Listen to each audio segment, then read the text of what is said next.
Ya ora masalah wong aku ya ora tau weruh kowe perang kok. Kowe kisane mung modal lambe. Ya maju kaya inspektur rasane. Ah mangkel aku wis tratapan lho. Ojo. Mundur ngono. Ah mangkel aku wis tratapan lho. Mangkel aku nek carane ngono. Ojo. Mundur ngono. Ah mangkel aku wis tratapan lho. Mangkel aku nek carane ngono. Sonaga aku nek lakon Semar Bangun Desa. Lho, kok omong apa? Adeg-degan aku. Asem testus Den. Yo tenan. Wah, asem iki. Iki mbantu ora? Ah mestine aku mbantu. Wong Kakang Antasena kale omong kaya ngono kuwi takon. Wah! Ih kowe, waduh. Kok tak pecah ndasmu lho kowe. Kok ndugang barang gemes aku. Angseng tenan.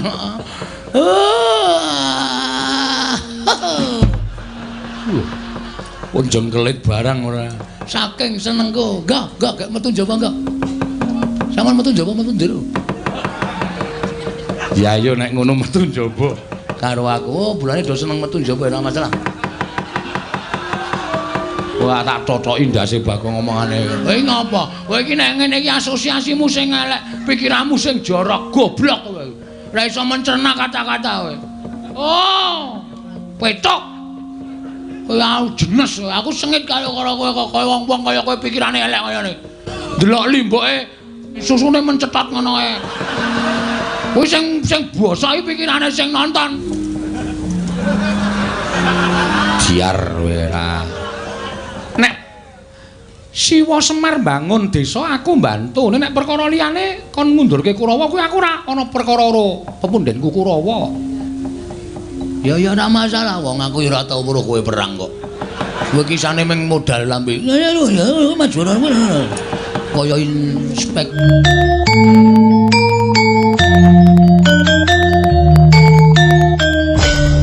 Wong aku ya ora tau weruh kowe perang kok. Kowe kisane mung modal lambe. Ya maju kaya inspektur rasane. Ndara Antasena. Apa, Kong? Sampeyan bantu kali Semar to? Bantu mesti. Nek bantu mbok tulung Kurawa diundurke. Aku ya mung bantu ling bangun desa ora perkara kok tekan kene ora niat gelut. Dan kakangku do ora mbelani nek aku mbelani mesti aku dijothak, ora dijak dolan, ora dijak lunga. Oke. Iya. Tak tandane dhewe, Pak. Kok njewewek cangkeme? Ora ngematke ya cangkemku ki sariawan. Oh. Nek nggo omong sero lara ae, Pak. Menjawab. Yo sing ati-ati. Nek kowe mati kowe dadi kusuma bangsa. Aku ngaturke bekti. Ndara Antarja kula tampi. Nala Garing slamet. Mangestunipun Ndara Wilujeng. Slamet kele, dekle. Piye rek? Jane ora trima atiku aning bose. Ha iya. Wis ora apa-apa. Wilujeng Ndara Antasena, bekti kula kunjuk. Yo. Tak tampa rek. Garing padha slamet. Pangestunipun Ndara Kankaca, Nala Garing padha slamet. Pangestunipun Ndara Abimanyu Wilujeng, Nala Garing padha slamet. Padha kok pelodo. Padha slamet. Pangestunipun Wilujeng, bekti kula kunjuk. Ya tak tampa. Ndara Wisanggeni bekti kula nggih Den. Petruk tak tampa pangestuku Tampanana ya Petruk nggih. Ndara Antasena ya terus tak tampa pangestuku Tampanana nggih. Ndara Garukaca ya Petruk pangestuku Tampanana nggih. Ndara Abimanyu ya Petruk pangestuku Tampanana. Ndara Antarja ya Petruk pangestuku Tampanana. Gendi kowe, Gong. Ndara kula idem. Lho. Kok ming idem kakean cangkem terus. Eman-eman sing nggo nyambut gawe terus e. Hawe iki rumasamu swara kok dieman-eman. Ndara Wisanggeni, Ndara Antarja, Ndara Gatotkaca, Ndara Antasena, Ndara Abimanyu. Bekti kula kanca nggih, Den. Nggih, kula tampa. Wis. Ngawur ora. Pripun enten napa? Napa diutus Kang Rama? Napa enten wigati?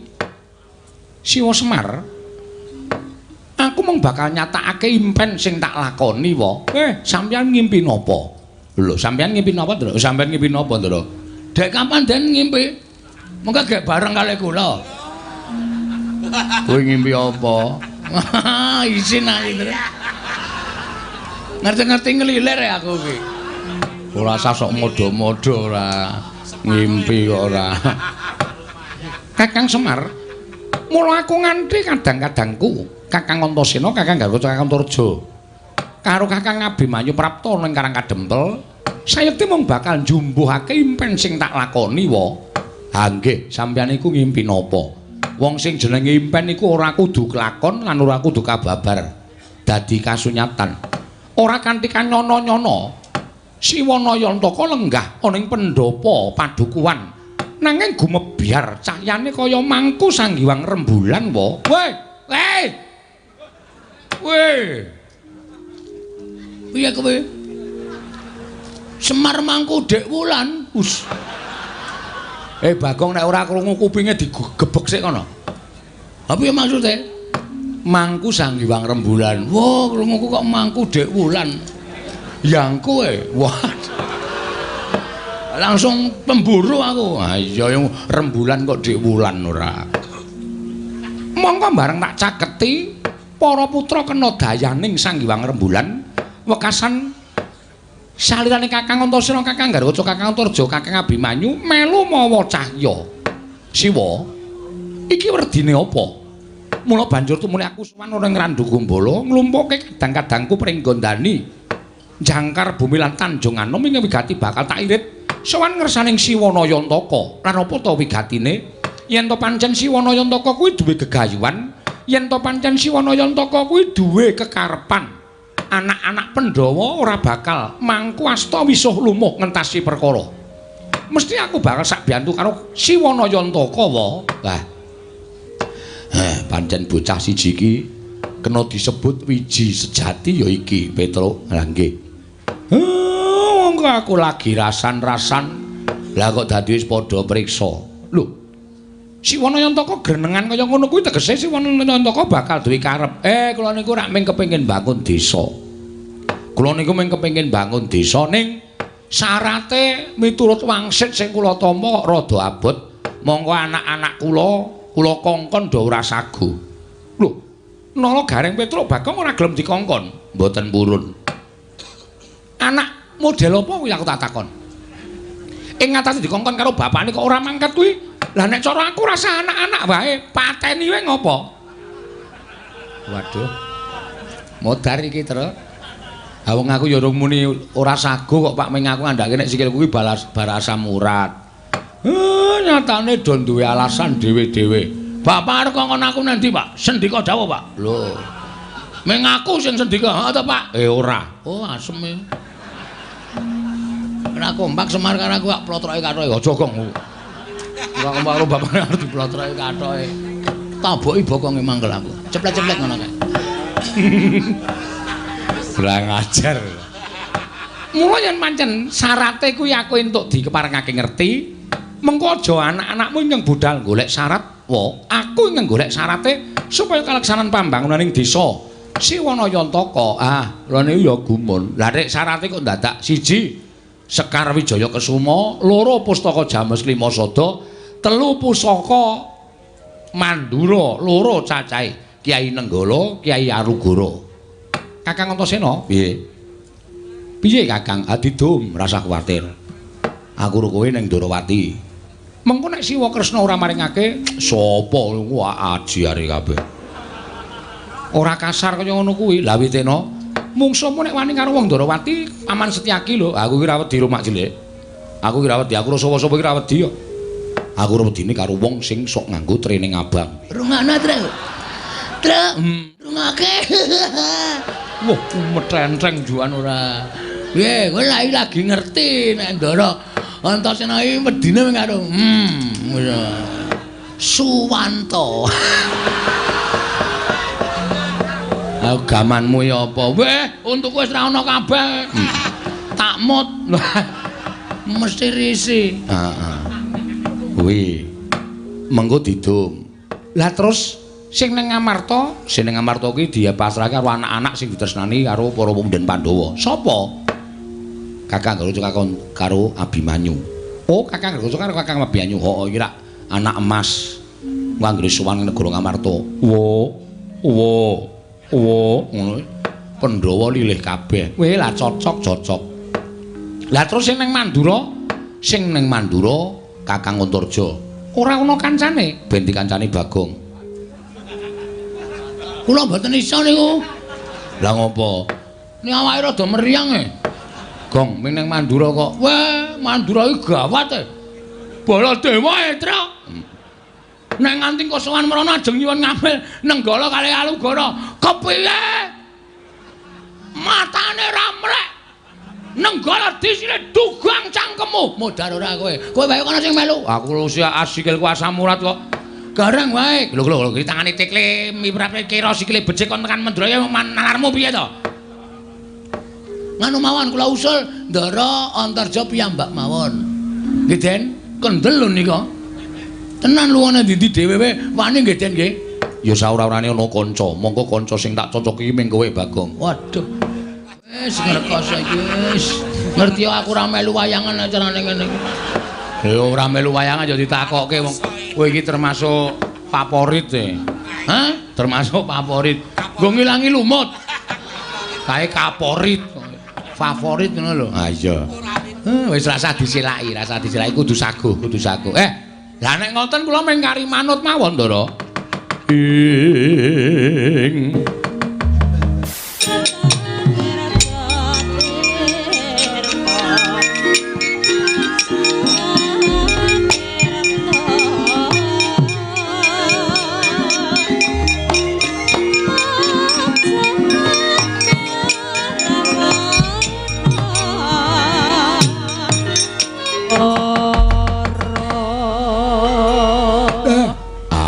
Kaget. Lah kok karang kadempel dayoe ndlidir kaya ngene. Nala Gareng dalem, Pak.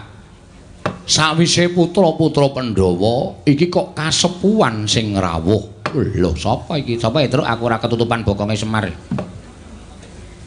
Begawan Durna, kasepuhan, Gong, kasepuhan. Mayit. Lho. Mayit dengkulmu. Begawan Durna. Patih Sengkuni mau ketoke melu mlebu bareng weruh. Anak-anak Pandhawa komplit nang kene kok njur nglesot metu meneh. Sajake gila sajake. Sajake ayo. Wong ki nang ngres tumindak eleke mesti weruh kanan ki mesti wedi sik, Tru. Wis ben dibagekke karo bapak. Bagekno Pak rawuhe Begawan Durna. Nek ana apa-apa iki mumpung ana putra-putra Pandhawa mesti ora bakal wani tumindak piye-piye. Penemban wilujeng. Gandhak bleguduk soalu gembol Sumorante. Ya Semar, slamet tek aku. Pangestuku Tampanono ya Semar. Kula pundi nggo jimat. Penemban Durna bekti kula kunjuk. Nala Gareng tak tampa pangestuku Tampanono. Nun inggih sanget anggen kala muli dadosaken jimat. Bekti kula penemban. Oh iya Petruk tak tampa. Pangestuku Tampanono ya Petruk. Nggih, wilujeng. Bekti kula penemban. Oh iya Bagong. Pangestuku Tampanono ya Bagong. Ngene nggih, sanget anggen kawula. Kok mboten nitih kuda. Hus. Ora tau numpak jaran. Oh nggih ampun. Ngapunten lho ming nyuwun prisa. Kowe takon ning sengkring ning ati. Nggih nyuwun ngapunten karang ya ming takon kok. Eyang Durna wilujeng. Wis anggene slamet tek aku wis anggene. Bektiku katur ya Eyang. Iya tak tampa Cah Bagus. Eyang Durna slamet rawuhe Yang. Lho, iki Antasena. Heeh. Slamet Antasena pangestuku Tampanono. Eyang Penemban, bekti kula kunjuk. Iki kaya suarane Abimanyu. Kasinggihan mekaten. Bekti anu pangestuku Tampanono ya Abimanyu. Kula pundi nggo jimat Eyang. Bekti kula kunjuk Eyang. Iki kaya suarane Gatotkaca, Radyora Permana ngono mlebu ning padukan Karang Kadempel. Inggih, ingkang wayah ing pringgondani. Pangestuku Tampanono, Gatotkaca. Eyang bekti kula kunjuk. Lho, iki kaya suarane Antarja. Inggih. Pangestuku Tampanono. Kanjeng Eyang bekti kula kunjuk. Iki kaya suarane Irawan. Inggih, dasar kepara nyata. Pangestuku Tampanono Irawan. Inggih, Kanjeng Eyang kula bekti kula kunjuk. Iki kaya suarane Janaka. Inggih. bekti kula kunjuk Kanjeng Hyang. Tak tampa Janaka pangestuku Tampanono. Wah. Oh, cangkeme Bagong. Iki senengane bebeda kok, Gong. Seneng ya aku. Ayo pendhita gleleng ning mripate lamur. Dadi ora nek dienggo dolanan ki iso. Wong ora ana Janaka kok ya. Apa iki kaya Gatotkaca kaya Antarja. Berarti kae lamur ta, Tru? Oh iya, wah mulane kae apa kacamatane digandulke ning dada kae apa. Dinai rantai. Nah engko nek ora permono sapa-sapa terus dipasang. Penemban, enten apa? Rawuh wonten ing Karang Kadempel. Iki ngene ya Semar. Pramtaku ning Karang Kadempel kuwi sepisan tilik marang kayuwananing kulawargamu lan anak-anakmu kabeh para Panakawan. Dene ndungak engko loro, praptaku iki ora saka ngarepku dhewe nang aku diutus dening anak Prabu Duryudana. Lan kacarita anak Prabu Duryudana kuwi ngimpi Semar. Nyumpena. Pancen kepara nyata. Lah, sumpenanipun babakan menapa? Nalika semana anak Prabu Duryudana paring dawuh kalawan aku, yen to 7 dina kepungkur mau ngimpi ketemu karo kowe jroning pangumpen. Nalika semana gumebyar cahyamu mawa teja. Mongko nalika kowe lungguh katon banget yen to kowe nembe mangku Sang Hyang Rembulan. Nalika semana kowe paring dawuh kalawan anak Prabu Duryudana, sinuwun monggo kula aturi ngasta rembulan menika Sang Hyang Candra menika wonten negari Ngastina. Menika dados sarana tentrem, ayem, rukun lan saya nginggahaken derajat pangatipun sinuwun Prabu Duryudana gregah wungu saka nindra anak Prabu Ngastina. Tumuli dawuh karo aku supaya sowan ning Karang Kadempel ingkang wigati Semar. Ora ana kejaba mung dina samengko aku kadhawuhan supaya mboyong marang kowe nang Negara Ngastina lan kowe kudu iso njlentrehake apa ingkang diparingake marang Prabu Duryudana, apa ingkang mbok caosake marang Ratu Ngastina. Merga tembunge jroning impen mau yen sinuwun Prabu bisa mboyong ya kuwi pewujudan ingkang mawa cahya ingkang mapan ana ing pepangkonmu mau bakal saya kuncara Negara Ngastina. Wis kuwi wae sing bakal dadi aturku marang kowe. Yen kowe saguh ayo mangkat, ning yen kowe ora saguh sebabe apa? Maragake kowe matura. Lah kok kabeh do ngimpi aku ki ngopo? Dadi lakone, Pak? Semar bangun desa. Ha iya. Wis diwangsuli wae. Bapak kersane piye? Nek kersa ya mangkat. Nek ora kersa omong karo Begawan Durna kuwi. Ora gelem rono, no. Alasane apa? Amboyenmu kumat apa ya? Bapak ya amboyen. Nek lungguh dadak masangi krikil. Dipas-paske. Gak omong, Pak. Ha engko nek Begawan Durna nesu perkara aku ora gelem ning Ngastina. Wela. Ha iki ana nom-noman pendhawa iki nggo ngapa? Teng pendanang iki. Gus. Iki kok karo bendarane kok Ndara Antasena ana, Ndara Gatotkaca ana, Ndara Antarja ana. Namung kon Jatasi Durna sago nggih, Den? Hah? Sing tetek ta? Rasa ora ndek rasa kepenak. Sago ta Ndara Antasena? Ya nek Eyang Durna salah tur ora kena dikandhani, nek tumrap aku hukume Antasena ki sapa sing salah tur ngeyel, wajibe dijotosi. Kosik. Perkara iki aku ora bakal ngeyel. Ning aku mung kepengin ngerti Semar kuwi gelem sowan ning Ngastina apa ora? Nek gelem ayo tak boyong, nek ora sebabe apa? Mung kuwi tok aku ora bakal ngeyel. Nuwun sewu. Kula niki lagi arep duwe gawe. Lho, ngapa? Mecah sirahe Bagong apa piye? Bagong. Arep dipecah sirahmu. Wah, pecahe sik to. Iya. Ora ngawur ning sang arepku ora ngapa-ngapa diwarai. Wah, geceke sirahe. Urung ana masalah kok. Gawe masalah, Pak? Oh iya. Kok bapak kok ya manut ki piye iki? Kok ya oh iya. Sing ngomong sapa iki mau? Bagong. Tak kira Ndara Wisanggeni. Beda. Wisanggeni cilik kok. Aku gedhe kok. Beda no. Nah aku gedhe nek ditemesok tambah gedhe kok. Nuwun sewu, kula niku nedeng gadah damel. Lho, kowe duwe gawe apa? Kula kepengin bangun desa. Mula nem-neman Pandhawa sami rawuh wonten mriki, lancur-lancur Pandhawa sami rawuh wonten ing papan mriki, mergi kula kepengin bangun desa. mujudake desa ingkang kebak karukunan, kabagyan, katentreman lan nampi berkahing Wang Mahanasa. Mongko syarate nggih pinten-pinten syarat sing kula ajeng kula gayuh. Nek nganti desa niki kula tinggal, napa sing kula jangka ora bakal kasembatan. Semar, pripun? Kowe iki tekan Ngastina ming sedhela, ngono? Tekan Ngastina ming sedhela, ming matur ngersanipun anak Prabu Duryudana. Sinuwun kawontenanipun kados mekaten, menika wujudipun mekaten, menika wujudipun kados mekaten lan naminipun mekaten. Mergi menapa panjenengan ngimpi ing mekaten menika jalaran tegesipun artosipun mekaten. Ming kowe cukup nek wis rampung kowe njaluk bayar pira? Nggon momong kuwi njaluk bayar pira? Dijoli dhuwit pira kaya omong. Aja ming yutan yen perlu miliar. Aja ming miliar yen perlu triliun.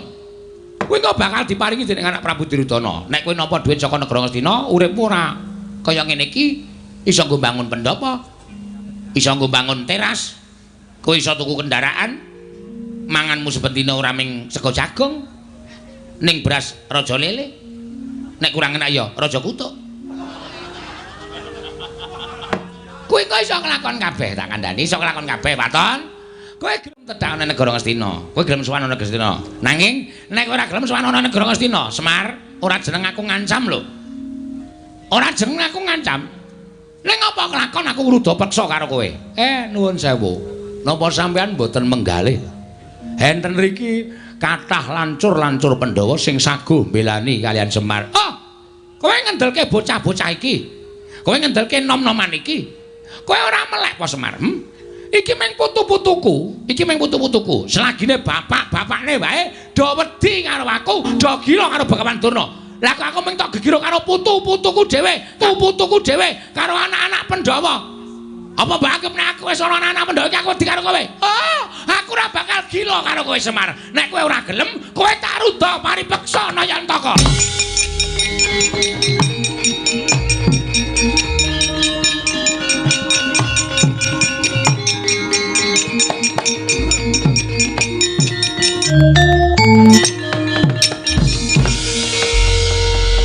Ngandel ora? Bocah iki arep ngopo iki? Hei. Arep metenteng, Pak. Ayo metenteng tunguk ngisor, tunguk dhuwur metenteng keleke pas rai. Wis tak semprot. Mendandurna? Loh, iki Bakong. Arep ngopo kowe?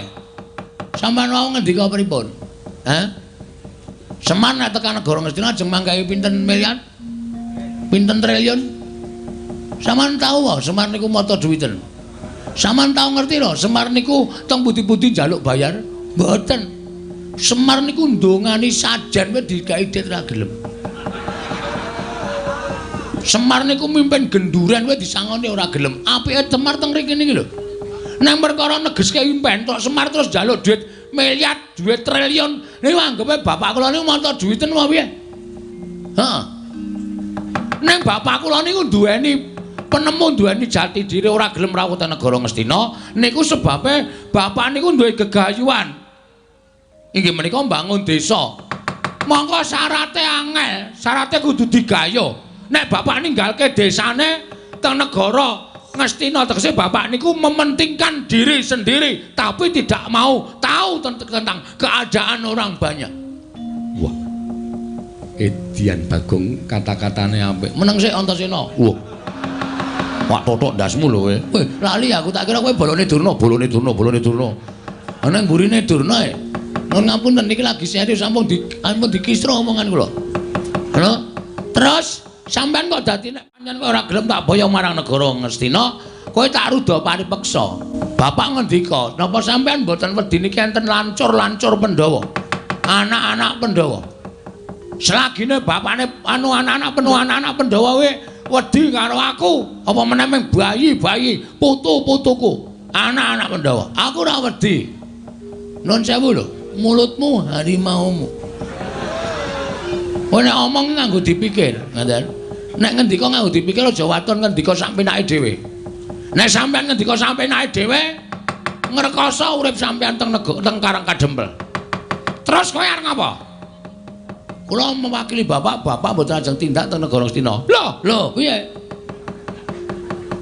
Tegese kowe wani karo Begawan Durna. Lho, piye ta cah iki? Posisi ngene iki mboten ateges kula wedi. Kula wani sekecap padha sekecap karo sampeyan niku merga kula wani penemban. Ora kok kula perkara wedi. Kowe wani mergane kene ana anak-anak Pandhawa. Lho, mbok kandha bali. Ijen padha ijen karo sampeyan. Nganti sampeyan iso menang karo aku. Meguru karo wis 20 taun. Gong. Kuwi rapisan rapindo mesti gawe masalah kaya ngono. Gong. Apa itu? Mbok wis mundur kuwi perkarane bapak kok. Santai wae to. Kowe goblok bener kok goblok piye? Ha iki nek ora digawe masalah terus piye mengko bar limbukan bubar. Nganggo utek ngomong ora. Kene iki ya karo mikir padake. Terus kok bar limbukan kilang ngarep ngopo iki? Wah, tenan dijaluk nes dite. Ah iya. Iki mula digawe masalah Durna ora wani tak gawe supaya wani. Ben mengko ana terusane. Konjur padake ora ganggong-ganggong. Lha nek ngono kowe wani karo Begawan Durna, sing tak wedeni apamu? Bagong, gandeng aku tak bengok wis celeng-celengan. Mulai iki ayo padha didadekake. Ayo metu Jawa. Ora bakal wedi arek. Ayo. Wah.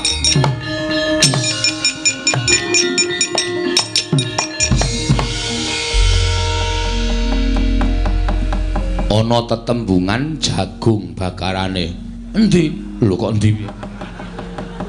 Ana, Pak. Sak ngerti ku mung sate kambing. Wah, wis cilaka tenan. Kok cilaka piye? Durna wani. Ayo tandangi. Kowe wis wani nantang Begawan Durna kuwi ana tembungan jagung bakarane tanggung perkarane. Saya tak takon karo Ndara Wisanggeni. Kowe arep takon apa, Bagong?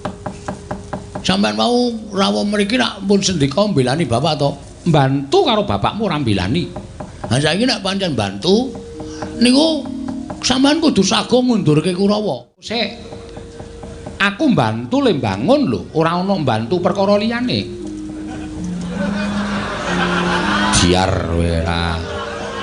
Nek Siwa Semar mbangun desa aku mbantu, nek perkara liyane kon ngundurke Kurawa kuwi aku ora ana perkara karo pepundhenku Kurawa. Ya ora masalah wong aku ora tau weruh kowe perang kok.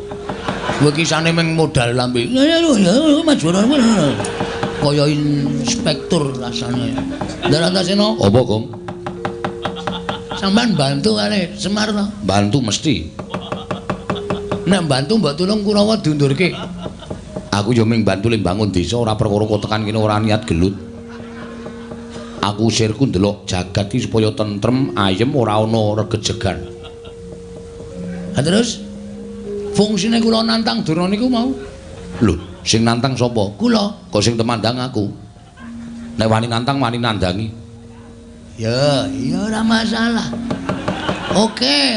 Kita wis do pidak jempol iki kita. Ndara Gatot Kaca? Nggih. Saman nate kemutan mboten? Perkara apa?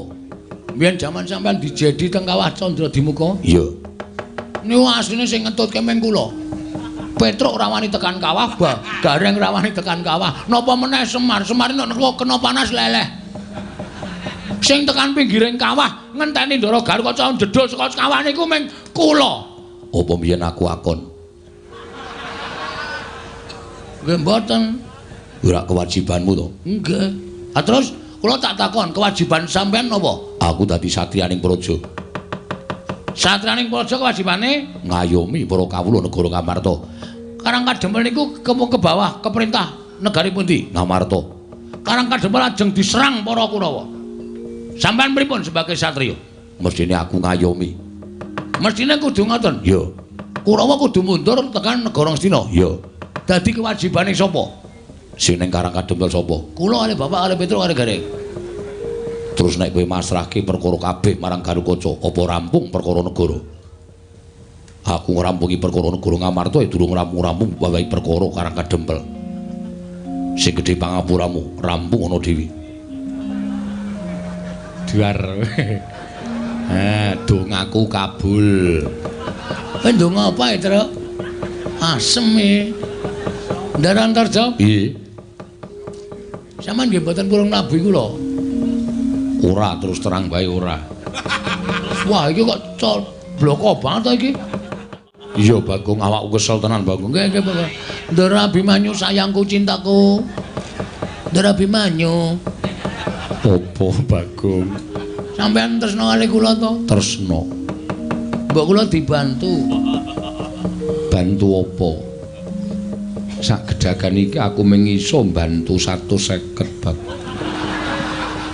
Ya tekan dhuwit to iki. Kula niku nantang para Sata Kurawa. Sing gedhe pangapuramu, Bagong, aku ra iso piye-piye.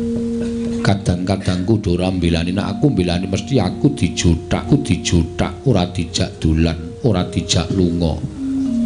Oke. Iya.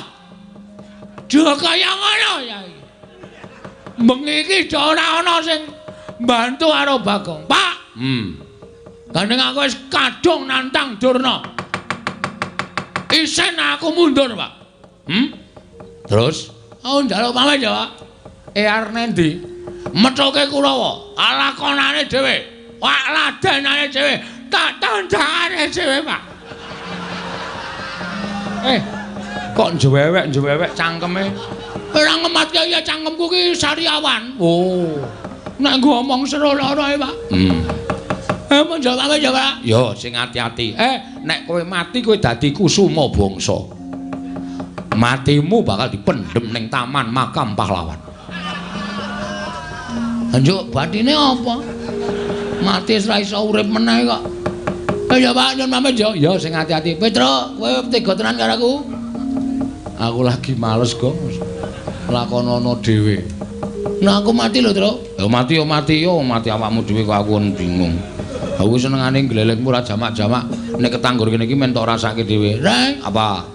nek aku mati, aku ora nyaur utangmu. Ora nyaur apa-apa tak ikhlaske, Gong.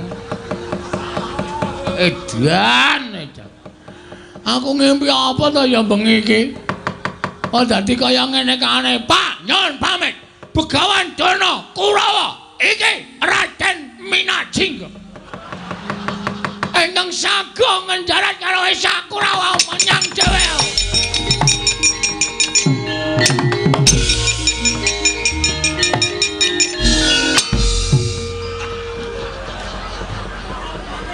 Kok tekan kene? Aku liwat mburi omahe, Pak. Aku bareng tekan ngarepan kok rasane tratapan keweden. Terus menggok liwat mburi omah. Mulane pitike do bubar kabeh. Lagi do angrem. Kok marai bubarke pitik. Tru, mbok orane to, Tru. Aku bantunen. Gong, ngapa kowe ngejak omong aku? Kowe ora sayang karo aku abdimu ora tok belani kowe. rasa kuwatir, sing maju aku. Tenane. Tenan, Asli? asli. Ming dhewe. Karo Kakang Garukaca, ya Kang? Iya. Karo Kakang Antarja, ya Kang? Oh, Dimas. Karo Abimanyu. Ya nyu ya. Inggih, Kakang Mas. Asem do bebeda aku. Tak plotroke kathokku. Aja. Mundur ngono. Mangkel aku wis tratapan lho. Mangkel aku nek carane ngono sonega aku nek lakon Semar Bangun Desa. Lho, kok emoh apa? Adeg-degan aku. Asem saestu Den. Iya, tenan. Wah, asem iki. Niki mbantu ora? Mestine aku mbantu. Wong Kakang Antasena kali omong kaya ngono kuwi takon. Wah! Ih kowe, waduh. Kok tak pecah ndasmu lho kowe. Kok ndugang barang gemes aku. Angseng tenan.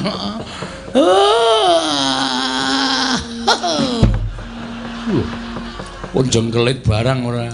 Saking senengku. Enggak metu njaba enggak. Sampeyan metu njaba metu ndero. Ya ayo nek ngono metu njaba. Karo aku, bulane do seneng metu njaba ora masalah. Wah tak cocoki ndase Bagong omongane. Kowe ngapa? Kowe iki nek ngene iki asosiasimu sing elek, pikiranmu sing jorok, goblok kowe. Ora iso mencerna kata-kata kowe. Oh, petok. Kowe jenes, aku sengit karo kowe kaya wong-wong kaya kowe pikirane elek kaya ngene. Delok limboke terus pikirane elek kae porno kae, susune mencetot ngono kae. Kowe sing basa iki pikirane sing nonton. Wong kowe keindahan kok. Ah, ora. Kowe menungsa ya ana wis sengit tau.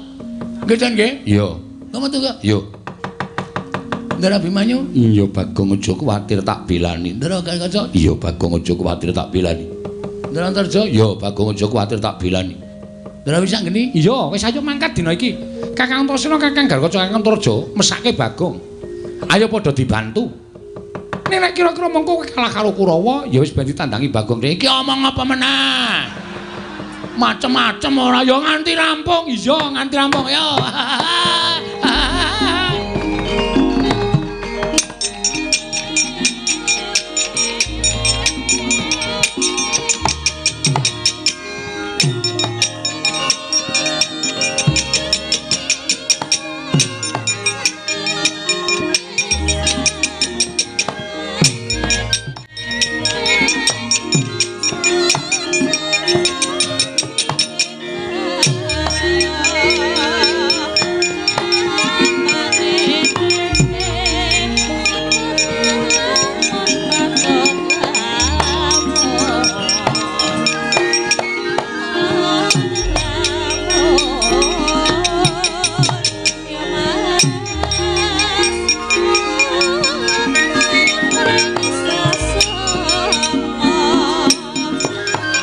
Kene Gong, ha? Ndoro-ndoro wis do metu kok kowe tengok nang kene. Aku sing ndek kewajiban Reng. Kewajiban apa? Iki kewajiban mikir engko bar perang adegane apa. Oh iya. Ya wis nek ngono ya dipikir sik, heeh. Aku engko tak ora metu sik ya. Ya men perang sik. Heeh. Ya Pak ya catetke ya Pak. Nang endi? Manut. Sing sarean ngene endi? Kowe. Ku tak pecah sirahmu lho kowe. Engko iki senengane nek ya.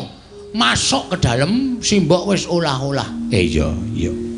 Seafood. Iya, iya. Kerang, ora doyan kowe kerang ta, Pak? Ra iso le ngonceki to kowe? Ora perkara ra iso le ngonceki, nggo mamah ki wis ra iso. Cangkeme ganti. Wedhus ora. Kerang ra doyan. Kowe iki disuguh apa-apa ora tau gelem rapi. Seafood ra doyan. Sate kowe ya ora cerdas. Aku ki senengane ndok setengah mateng. Oh ya ngenteni sesuk-esuk. Ora antil mudar lho, Gong. Nah aku sok setengah mateng terus, Pak. Ndok pitikku maksude. Engko tak gaweke ya Pak, gane aku sayang karo kowe. Ayo mlebu iki selak. Blandang wektune ayo gek. Bojone Bagong iki kon limbukan karo bojone Gareng. Men padha nglipur sanggaring para lenggah. Sangu gendeng apa, Pak? Sak karepmu, sing gampang-gampang wae. Heeh. Apa, Gong? Jadilan. Lho. Oh, bapak mundur ngedaluk jadilan ora. Santi mulya kesenane bapak-bapak ya. Men kabeh warga padha sesanti kamulya-mulya iki ya rukun ya tentrem, ya ayem ya manunggal. Ha ta, Pak? Wis gek dunekke dibukani bonang. Ciluli demlang kuwi gugur gunung. Kuwi senengane obo pelok nyuwara pelok barang sampe nake dhewe ra. Yo mangga dados.